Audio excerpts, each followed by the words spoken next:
Something ഈ Guinness book records വിവാദങ്ങൾ ഉണ്ടാക്കാൻ വേണ്ടിയിട്ടും പ്രൊമോഷന് വേണ്ടിയിട്ടുമാണ് ഉണ്ടാക്കിയത്. ഈ സ്റ്റോറി പോകുന്നത് 1951ലേക്കാണ്. അയർലൻഡിലെ ഗിന്നസ് മദ്യനിർമ്മാണശാലയുടെ ഉടമസ്ഥനായിരുന്നു സർ ഹ്യൂ ബീവർ. ഇദ്ദേഹത്തിൻ്റെ ഫ്രണ്ട്സുമായിട്ട് ഒരു ദിവസം ഒരു ഹണ്ടിങ് ട്രിപ്പിന് പോയി. അപ്പോൾ ഗോൾഡൻ പ്ലോവർ എന്ന് പറഞ്ഞ ഒരു കിളിയെ വേട്ടയാടിയപ്പം അത് മിസ്സായി. ഇത് കണ്ട ഇദ്ദേഹത്തിൻ്റെ ഫ്രണ്ട്സ് കളിയാക്കി ചിരിച്ചു. അപ്പോൾ ഇദ്ദേഹം പറഞ്ഞു, ഇതാണ് യൂറോപ്പിലെ ഏറ്റവും വേഗതയേറിയ പക്ഷിയെന്ന്. പക്ഷേ ഇദ്ദേഹത്തിൻ്റെ ഫ്രണ്ട്സ് ആരും ഇദ്ദേഹത്തെ വിശ്വസിച്ചില്ല. ഇത് കണ്ട് ദേഷ്യം വന്ന ഇദ്ദേഹം തൻ്റെ വീട്ടിൽ ചെന്നിട്ട് എല്ലാ ബുക്കും എടുത്ത് നോക്കി. പക്ഷേ ഇദ്ദേഹത്തിന് എവിടുന്നും ഉത്തരം കിട്ടിയില്ല.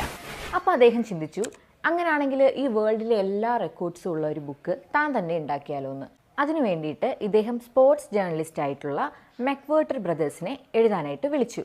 അങ്ങനെ 1955 ആദ്യത്തെ ബുക്ക് പുറത്തിറങ്ങി. പിൽക്കാലത്ത് വിവാദങ്ങൾ തുടങ്ങി മരണങ്ങൾക്ക് വരെ ഈ ഗിന്നസ് ബുക്ക് കാരണമായിട്ടുണ്ട്.